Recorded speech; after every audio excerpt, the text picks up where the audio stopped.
having all kinds of problems. At any rate, we're going to take a break to and go through, do a couple of things on marriage and family. And I'll work on this for a second because we have a video I want to show you this morning. But today is, tomorrow will be Lois and my 41st wedding anniversary. So I think we're not the longest here. We do have some others. Rich and Marty, how many years for you folks? 57 years. So I've got a ways to go yet. Lillian, 62. Okay. Anybody else longer than 40? Okay, I guess we got those three. Okay, that's great. So I'm just a young one as far as how long I've been married. Okay, and some of you may be the same way. But we want to do a marriage and family series, and Lois, if you talk to her, she'll say we never had a disagreement in our first 2 or 3 years of marriage, and that's true. I don't know. We've not kept that record for 40 years, I can tell you that much, for sure. One of the interesting stories that we had when we first got married, of course, she was timid and trying to do what she could, and was cooking of a chicken, her first chicken that she cooked for us after our dinner. So I'm not going to tell you that story, but I only mentioned that story. If you want to ask her the story, she'll tell you about our first chicken, okay, out in our apartment.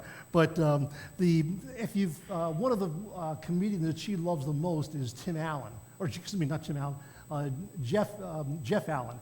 And he's a Christian comedian, and he does segments on, one segment does Happy Wife, Happy Life. And she just loves, and what I can't understand is, if something goes on that I do, and I get yelled at, because, I don't want to say yelled at, but, it causes her to be unhappy, he'll say that guys do that, and she'll laugh at it. So I don't know why he can put it in laughter and us guys get in trouble. But anyway, I think you'll enjoy this particular segment as we look at it and introduces our marriage and family. So take a look at it with me, if you will. It's 5 minutes long. It's a little longer than normal, but it'll be funny, I think. And then you get into silly arguments when you're married. Silly. We were 3 months before we had our really first big blowout fight. This was our first big one. It was over a roaster chicken. Tiny little, greasy little bird about that big. I'd gone to take a nap. I didn't know any better. I really didn't. I learned early on naps were a huge mistake in my home. God forbid I'm rested, really. It's so much harder to manipulate a well-rested, rational thinking human. People are so much more compliant when their eyeballs are burning out of their skull, I have no idea. I don't know if it was her upbringing or not, but people, when she was awake, you're awake. I mean, it's... So, now I don't know if I was asleep 5 minutes or 5 hours. I'm waking up to the sound of a vacuum cleaner in the bedroom. I'm sleeping and my wife is choosing to vacuum the bedroom.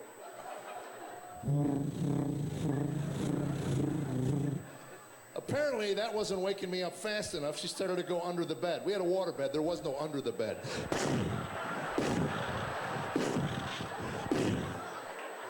Again, I'm stirring but not quite awake. She went after something on the pillow. I have no idea, but I can tell you what she got caught. My hair in the attachment. Now I'm awake. Whoa. To this day, that was 28 years ago. To this day, her reaction still surprises me. Oh, you're awake. Good, the chicken's done. You'll have to back up. I think I missed something. She said, no, you said if I cooked the chicken, you'd carve it for me. Then I said the dumbest thing a married man can say to his wife. I looked her right in the eye and said, I never said that. Oh. If you're a newlywed in this room, take my word for it. If your wife said you said it, you said it. Don't even go down that road. I'm telling you, their ability to recall every last piece of verbiage that ever exited out of your lips is amazing. And there's no end to it. It just goes on and on. That's not what I said. That's exactly what you said. That's not what I said. That's exactly that's not what I said. What I said was I'm going to take a nap. If I'm awake when your chicken's done, I'll carve it for you. I didn't tell you to come in here and suck my brain out of my skull with the vacuum attachment, drag me out of bed. I didn't tell you to come wake me up. I'll pause here while you all choose a team in this discussion. I'll tell you how dumb I was. I thought that was the end of that discussion. I made my point. I rolled over. I turned my back on my wife. Whoa. She gets on the bed with both knees. Get up. You said you carved the chicken. Get out there and carve the chicken. Every man here knows there comes a point in every one of these discussions you have to change tact. Obviously, what you've been saying is not registering, so you just come up with another way to say it. I don't know how to carve a chicken. I never carved a chicken my entire life. Why don't you carve it? You can mutilate the bird just as easily as I could. She says, I don't know how to carve a chicken either. Now, you said you'd carve the chicken, you have to carve the chicken. You're not going back to see if you carve the chicken. Hear what I said? I don't even know what this is about. Lord, help me. I just want to sleep. God. All right, I'll carve the stupid chicken. Now, I'm walking to the kitchen to carve the bird. I'm not even married 3 months. I'm a mumbling idiot. I don't even like chicken. You want chicken, go and take a fried chicken, for God's sakes. They'll carve it up for you. What'd you say? I didn't say nothing to you. Now I'm in the kitchen. I'm in my underwear. I got stuff in my eyes. I'm not in a good mood. Got a knife. I got a fork. Got a greasy bird. In comes my wife, who not 2 minutes ago just told me she didn't know how to carve a chicken. Well, apparently there was a chicken carving class somewhere between our bedroom and the kitchen. Oh my gosh. Every man here knows what happened next. 2 small hands appear out of nowhere. You're doing it all wrong. Let me show you how to do it. You got over here. I stabbed the bird. Now I'm waving at her with my fork. She grabs my wrist. Give me the bird. Oh, no, you're not getting this bird. Give me the bird. Now we're standing in the wrestling over this stupid. Give me the bird. No, you give me that bird. I'm not. And at one point she goes, go back to sleep. Oh, I'll sleep like a baby till you run a jackhammer. Give me that bird. And I yanked on it, and the bird flies up in the air. And it was like in a movie. It was like a 1.5. I'm watching it. He goes, one, lands right on her head. Boom. Both of us look down on the ground, and we look at each other. Grease is running down her face. She says, I can't believe you threw it at me. I didn't throw it at you. Yes, you did. 28 years ago, to this day, we'll be at parties. I got a fundraiser where we don't know anybody, and I can always tell when she's telling her version of that story. Because at one point, 6 women in a circle will all turn around and glare at me. In her version, I whipped it at her skull at 100 miles an hour. A bone could have broke off and went through her temple and killed her on the spot. And I would have never met my grandbabies.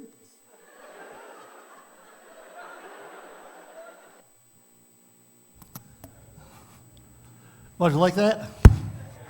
Okay, welcome to marriage. We're going to talk a little bit about marriage today, and kind of an introduction. And I'm going to mention 4 points, and I'm still having problems with this microphone. So if it falls off my ear a little bit, please try not to be distracted. We're going to start off with the importance of marriage in the Bible, and let me tell you, marriage is important. When you look at the scriptures, there's a couple things that I noted. First of all, one is that it starts and ends with marriage. You ever thought about that? First thing in the Bible, what? Creation. And it says in that part of the Genesis, if you read it through, it says this: the Lord God said, it is not good for a man to be alone. I will make him a helper suitable for him. So the Lord God caused a deep sleep to fall on the man, and he slept. Then he took one of his ribs and closed up the flesh in that place.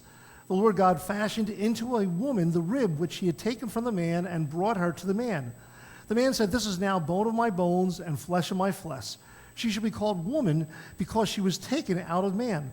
For this reason, a man shall leave his father and mother and be joined to his wife, and they shall become one flesh. And the man and his wife were both naked and were not ashamed.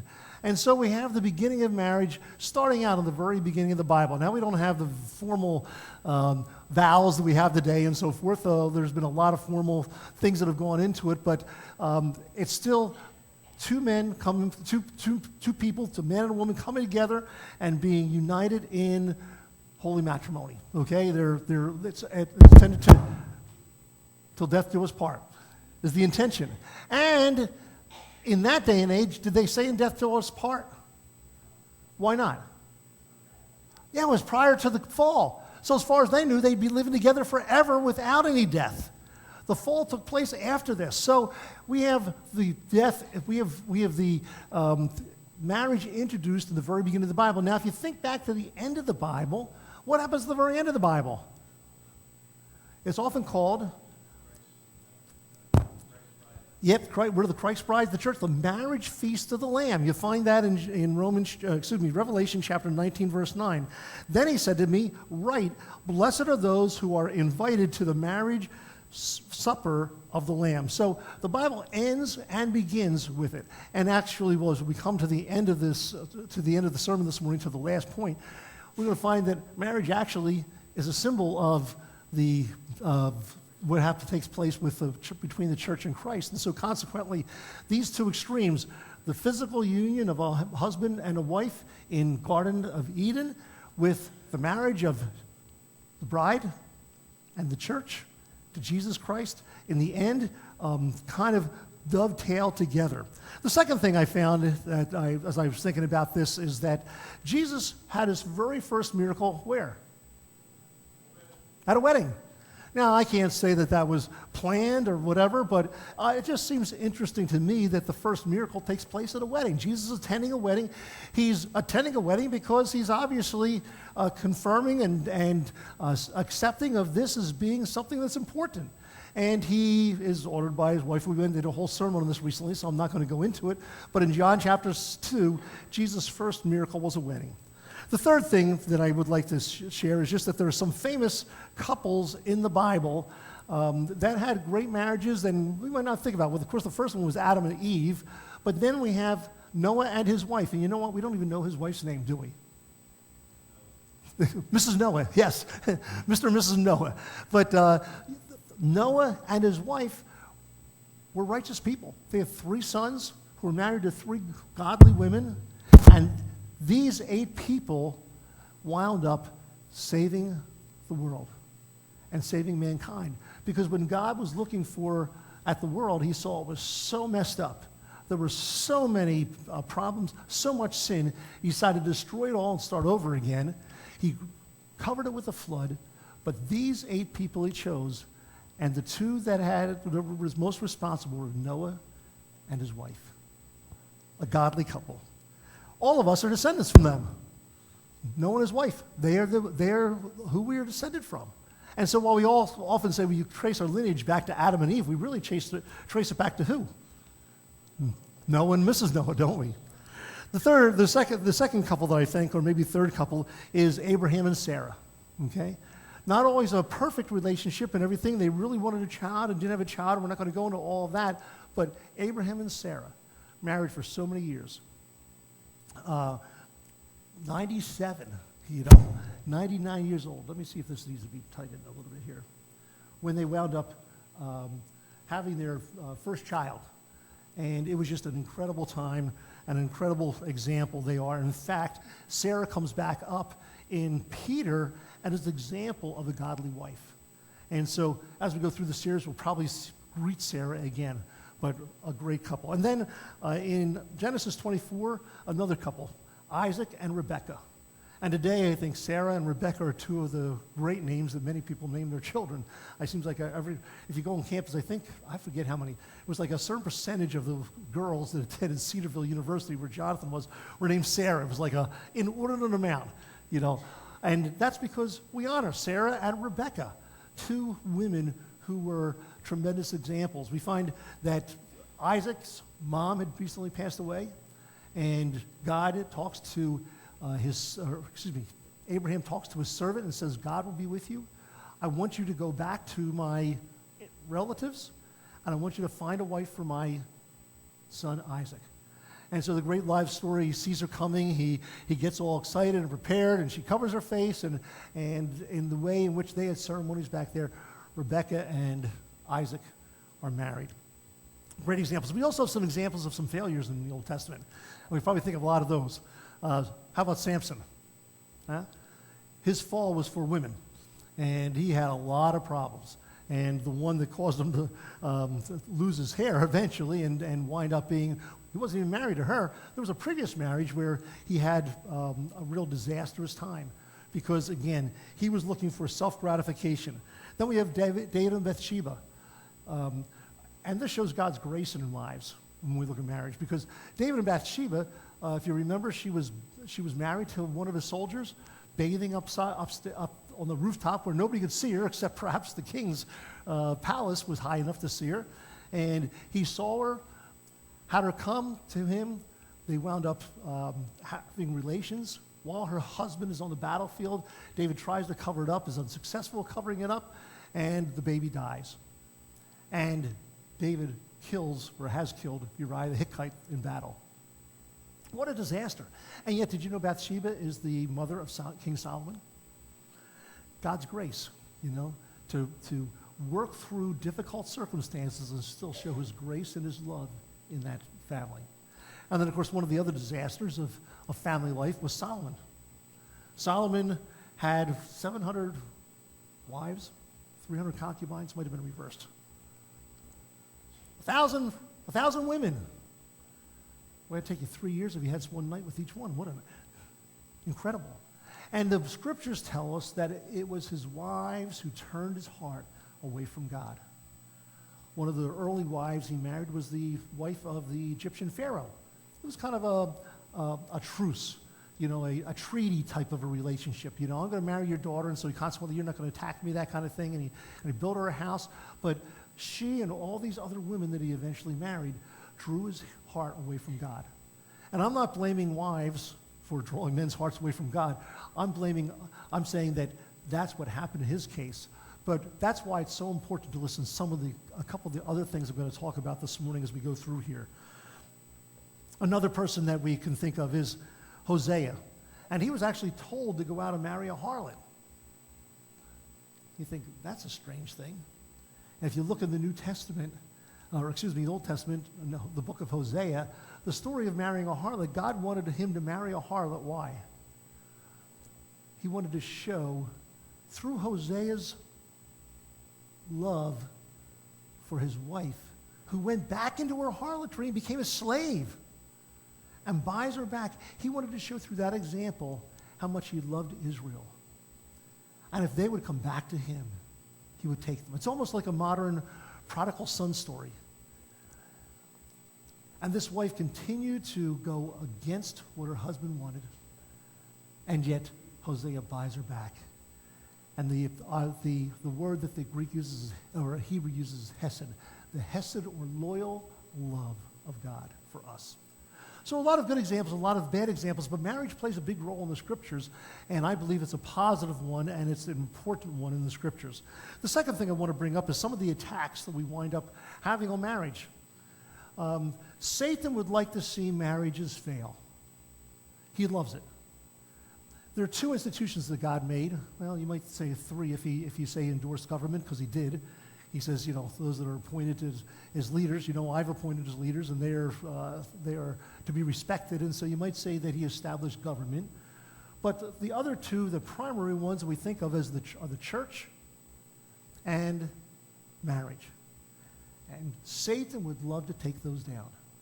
He's attacked them both throughout history. And we might even say beyond the church, the people of God, because he's continued to try to attack Israel. And while I don't believe that Israel and church are the same, and God looks at them the same, they're two distinct operations, or two distinct people groups in God's mind. They come under the umbrella of God's people.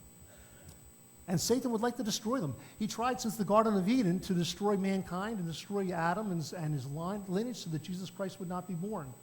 And then as you look at later on, he tries to continually destroy the church through the Apostle Paul, who was trying to eradicate the church early in the book of Acts, all the way through the history of the church for the martyrs, and even today, there's martyrdom all across the world. So Satan would like to attack these two, and there's a couple different attacks, a number of different attacks he's used. One is living together, cohabitation.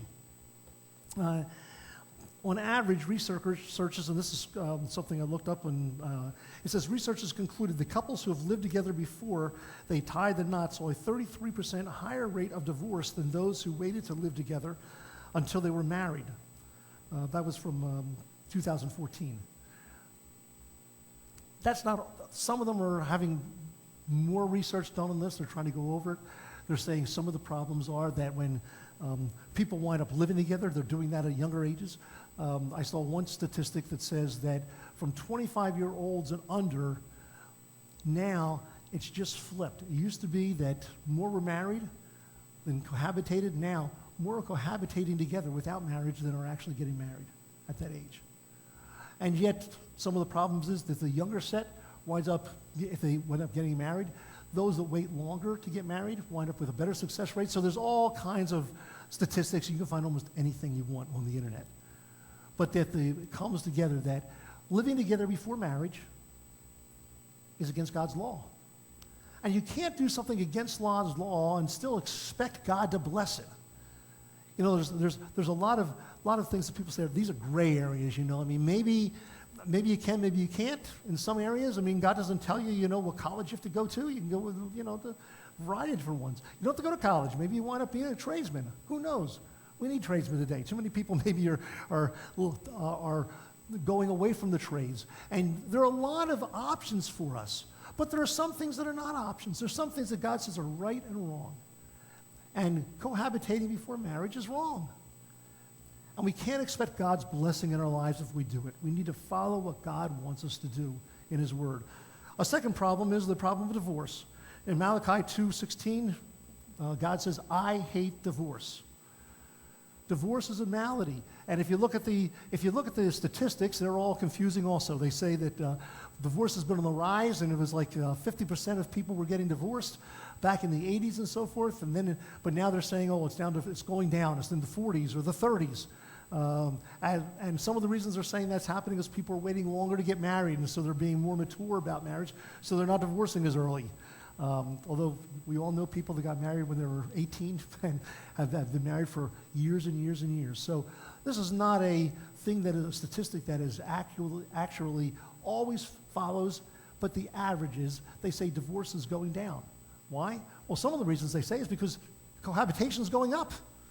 People are living together. We live together. We separate. Hey, we don't have to worry about attorneys, don't have to worry about divorce papers, don't have to worry about all this other malarkey, and we can still say we've never been married. The problem is some of these couples that are cohabitating together wind up having children that they didn't expect. And cohabitations split up easier than marriages split up. And so now we wind up with children that are being separated. We wind up with single parents all over the place and so forth. So any way you look at it, and any way you look at the statistics, Satan would love to see marriage fail. He wants to attack our families. And whether it's through cohabitation, whether it's divorce, there's all kinds of ways. The third area is the area of pornography. And this is a tough one. I didn't look up the statistics. The last time I looked up statistics, it said 50% of men, and I was surprised a high percentage also of women were involved in regularly looking at pornography. And that affects our families, affects our thoughts, affects a lot of things. Job said in Job 31:1, I've made a covenant with my eyes. How then should I gaze at a virgin? Proverbs 23:7 says, for as he thinks within himself, so is he. Matthew 5:28, but I say to you that everyone who looks at a woman with lust has already committed adultery with her in his heart. It's a hard one. One of my most shocking, I guess, revelations was when Lois and I were overseas for 6 months in the Philippines. Beautiful people over there. We got to know so many people. I mean, it was one of the highlights of our lives together. We were trying to get pregnant at the time and wound up with our first pregnancy starting in the Philippines right before we left. So but that was great. But the difference in the Philippines was that they don't want to be dark. They are dark by natural. Their skin complexion is dark. But they want to be light because they liked Americans, okay? And going back to the Second World War, there's a lot of history here. So even the women in the hottest of times would wear long sleeves because they didn't want to get burned and suntanned and so forth. And we as Americans, we'd take it off and, hey, let me get tanned, right? And they were the opposite, And so they all covered up. So we flew from there, and we wanted to see the world as we're going, so we had about 4 stops on the way to the United States. We stopped in Seoul, Korea, we stopped in Taipei, we stopped in Hong Kong, all of them not for a long time, just if you stay less than 24 hours, it's just considered a layover. And so we'd lay over and go see a little bit, come back to the plane, and get off the next stop, see a missionary, do a layover, go off the next stop, and we did that. Went from Seoul, Korea, where we left in the Philippines. It was really hot. We got to Seoul, Korea. There was snow on the ground. So Lois is walking around in her sandals in the snow. We had to buy winter coats in Taipei. We leave there and we go to Hawaii. This is December, Christmas time. We're getting home. Stay with the chaplain there. I mean, for me, who had been in the Philippines for 6 months, and everybody up covered totally, to walk into Hawaii, even just the airport, the women wore practically nothing compared to the Philippines. I mean, you go to the beach, and there's more skin than there's anything else. What a contrast. Today we kind of get used to it. But, this part of pornography and gazing upon it, it's tough in today's society. Let me tell you. I don't know about the rest of you guys, but I'm a guy, I've got issues when you see an attractive woman. And I'm sure you women are the same way. It just is a difficult thing, but God would like us to wind up going the wrong direction. Fourth thing, infidelity. In 1 Corinthians chapter 6, verses 9 through 10, it says, "Or do you not know that unrighteousness will not inherit the kingdom of God? Do not be deceived. Neither fornicators, nor idolaters, nor adulterers, nor effeminate, nor homosexuals," and it goes on to say, "shall inherit the kingdom of God." Puts all these sexual sins together, of which infidelity is one of them. And so many people today, I like, so-and-so looks nice, and, a lot of this, I think, has been, and I'm not putting down women in the workforce, but a lot of this has come up as women enter the workforce. It used to be the guy went to work, and he was working with all guys. Today, he goes to work, and when a woman goes to work, let's face it, if you ladies have a job, do you get out of bed, throw on some sweatpants or something, and go to work? You worked for how many years, Pat? Is that what you did? No. You're going to look the attractive way you will for a business person. And so these guys wind up going to this work, and they just left their wife, who maybe is still a homemaker, and maybe she is in sweatpants at home taking care of the kids, and walks to the work, and what happens? All of a sudden, attractions come. Infidelity. This actually happened. I cannot believe it happened to me. But I had somebody that talked to me at a place I was. They knew I was a pastor, and they were struggling. They were struggling because they were going to a class reunion, and a guy they liked back when they were in high school was going to be at the class reunion. And they've been married, I don't know, it was 20 or 30 years, I don't know, it was a long while. Husband, he provided for her, she didn't have to worry about anything, she had all that she needed, but she was fantasizing, she claimed she wasn't happy. And she was fantasizing about what it would be like to go back to this and hook up with her high school sweetheart. Or I don't know if it was a high school sweetheart, just somebody that she thought was attractive in high school because, then maybe she'd be happier. God doesn't say he wants us happy. Now, I think God would like us to be, joyful. But the main purpose of life is not to be happy. People that want to be happy go rob banks because they think money's going to help them, right?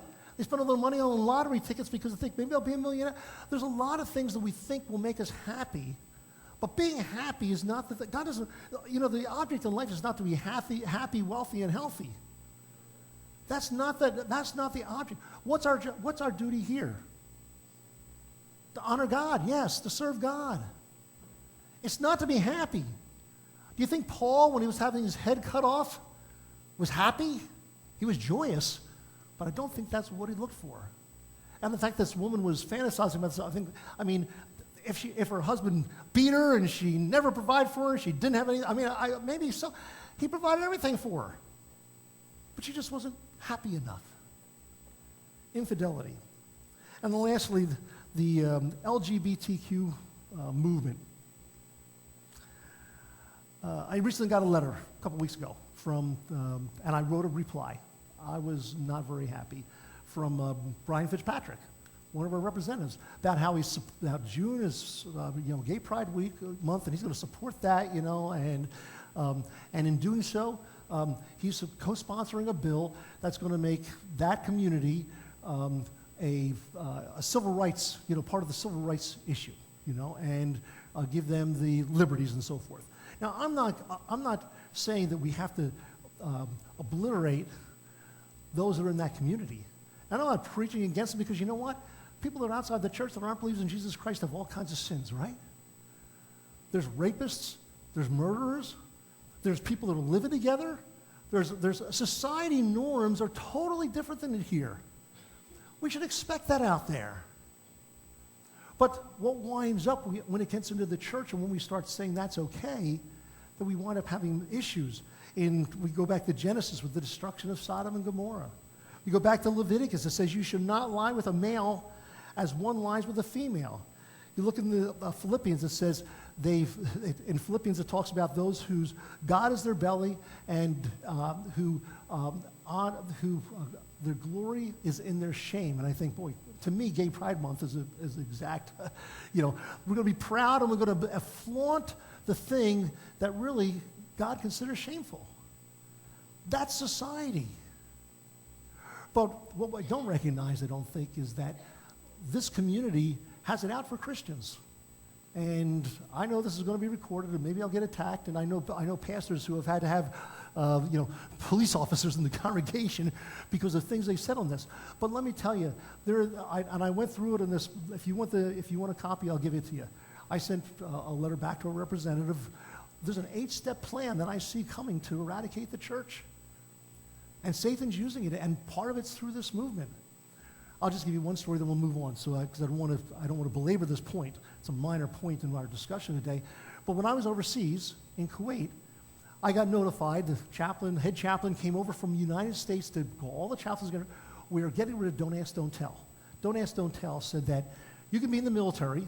This was under Clinton. You can be in the military as a homosexual. Just don't ask them if they're homosexual, and don't tell anybody you're homosexual, and just act and keep it under wraps. As long as you act like a decent soldier, there's no problem. They called us together. We're getting rid of Don't Ask, Don't Tell, which means now you can openly be gay, which means that people are wind up, I'm overseas. It means I could be housed with another homosexual, who thinks I look good, although most people don't think I look very good. I raised my hand. I said, what other protection? The next thing it's going to be is that we as chaplains and pastors are going to have to marry. Oh no, you'll be protected by the Defense of Marriage Act. Anybody remember that? I said, what if that goes? Oh, that's not going to go away. That's going to protect you, So just don't ask, don't tell is going away, and you need to hunker down and do a thing, and just take care of it. It wasn't. I bet 6 months later, maybe it was a year. I don't know. I didn't look it up to find out the exact dates. Don't ask, don't tell not only went away, but the Defense of Marriage Act got nullified by the Supreme Court. All of a sudden, the protections they said were going to be there were gone. And this is what continues to happen. They continue to whittle away. You heard about the baker in Colorado. There were plenty of other bakeries, and that baker was willing to have another bakery do it. Here's a friend. They'll go ahead and do it. And they've done many things for this couple. There was not a problem with that. They cooked many cakes for them of all kinds of things. They said the only one thing we can't do is we can't do a wedding cake. But they insisted on that. Do you know Colorado took that same one back to court after the Supreme Court said that they were allowed? It's just going to keep on. It's just going to keep on going, because the problem isn't their lifestyle. The problem is that Satan wants to attack the church, and he will find any way he can. And if he can destroy marriage, he'll do that, and just one of those means. The third thing I'd like to suggest this morning is how to set up for a good marriage. Setting up for a good marriage. There's a couple things I'd like to show up to you. As you're looking at marriage, there are things that if you're young and have never been married, you need to listen to these things, They're suggestions. If you're older, you're already married, but you have kids, grandkids, nieces, nephews, or whatever, these are some things to share with them. First of all, agree in faith and direction. In 2 Corinthians 6:14 to 16, and I'm not going to read the whole thing, but it talks about being unequally yoked. And unequally yoked, I don't think just means two people that are Christians. Sometimes, I'm not saying a Baptist can't marry a Presbyterian, or a Presbyterian can't marry a Catholic, but when you look at where you are, faith is important. I was visiting with the new church in the resident welcome program once, and I went to a house and knocked on the door. One parent was Jewish, and the other parent was some Protestant brand. I forget now. And I got a discussion with them. Where do you go to church? I wouldn't go to church any place. Well, do you have children? Yes. Well, what about the children? Well, one of us is Jewish, one of us is Protestant. We just decide we're going to let them go, and they'll become whatever they want later on in life. They're not exposed them to anything Jewish or anything Protestant. You think about a garden, It's like a person going out saying, I'm going to plant a bunch of things in my garden here, but I'm just going to let them go, And we'll see. I'm not going to weed or do anything else. We'll just see what comes up. What do you think is going to come up in about 3 months? There's not going to be very many of those plants doing very well. And that's what people are doing today. They get unequally yoked, and they teach the children nothing. And today in our society, I went for when I hurt this finger, actually I heard it on one of our previous keyboards here, with the therapy. I talked to the girl that was doing the therapy, a young girl, 22, 23, she was a receptionist. And I don't know, maybe it was near a back to church Sunday or something, but I talked about church and wanted to invite her or something, and somehow we got a conversation. And I said, well, how about going to church this Sunday? It's back to church Sunday. Go someplace to church. Well, what's that like? I got in a conversation, found her. Do you know she had never been in a church building? She didn't even know what it likes. Why would I need the church? Why would I use the church? I'd explained to her what a church was like. She hadn't been there for a funeral, hadn't been there for a wedding, had never been inside a church building. She was just completely living here in America, completely unaware that the church existed or what it was. And that's on us, because those are the people we need to be reaching. It might be your neighbor. It might be a friend. We need to reach out. But that's where some of the people are. So we need to agree in faith. And it's also agree in maturity. You can go to marry a person, and they may be a fellow Baptist, let's say, if you're a Baptist. But you know what? There are Baptists who say, I want to trust Jesus with my life. I'm going to follow him. I'm going to serve him all my life. And there's other Baptists that come and just warm the pew. Or maybe they don't even warm the pew that much. Maybe they're not here most of the time. So just because a certain person's a brand label on it doesn't mean that they're the person you want to marry. You want to marry a person who loves Jesus like you love Jesus, who's going to raise your children like you believe and like they believe, and teach them to serve God. Agree in faith and direction. Amos 3:3 says, can two walk together unless they be agreed? Second thing, don't intend to change the other person. How many times I've heard this? They promise that once we get married, they'll start going to church. Or, well, I don't like this about them, and it might not even be something religious. I don't like that particular mannerism, but, I think I can fix that. This is especially for girls, seems to do this. I can make them better after we get married. It's probably not going to get better. It's probably going to get worse, Make sure you get the right, but don't intend to change the other person. Well, they promised not to drink or smoke after we got married as much. Don't rush into it. There have been people that can fake it for a while. I'll go to church. Yeah, and they go to church every week, and the day you're married, that's the last church time they go to church. Make sure you know them. Make sure you know their past. So they just say the right things in order to try to get you to say yes. Make sure you know them and don't rush into it. One of the, Cooperberg, one of the people who was researching this topic found that individuals who committed to cohabitation or marriage at the age of 18 saw a 60% rate of divorce, whereas individuals who waited until 23 to commit saw a divorce rate that was hovering near the 30%. Proverbs 21:5 says, the plans of the diligent lead surely to advantage, but everyone who is hasty comes surely to poverty. You only get one chance to choose your life mate, at least the first time. Make sure you take the time and are sure of the direction you're going. Look at their background. If they've been different with some other girlfriend or boyfriend than they've been with you, chances are they're just maybe changing to try to convince you. Keep your eyes aware of it. A couple more things. Take your parents' advice seriously. Proverbs 1:8. Hear, my son, your father's instruction. Fourth, don't marry just to please others. Don't be pressured by boyfriends or girlfriends or others to say, oh, you want to marry that person. And then lastly, get premarital counseling. Proverbs 11:14. Where there is no guidance, the people fall. but in the abundance of counselors, there is victory. Get premarital counseling. Don't think you know it all. Don't think you can enter this without any help. The last one is the marriage illustration, and we're not going to go into this except to mention it. In Ephesians 5:22-33, it states that when it talks about marriage there, it says this is the way marriages take place, husbands and wives. But I'm really, he says, talking to you about Christ and the church. His main reason is the Christ and the church, the relationship we have with God in Jesus Christ. And it's not what we do with in marriage. Marriage is important, and we can use that for marriage and its examples and talk about it, and it's great to look at. But the real example is for Christ and the church. And so as we come to communion this morning, it's actually, this is the place where we remember a relationship with our God, Jesus Christ. We are the bride. He is the bridegroom.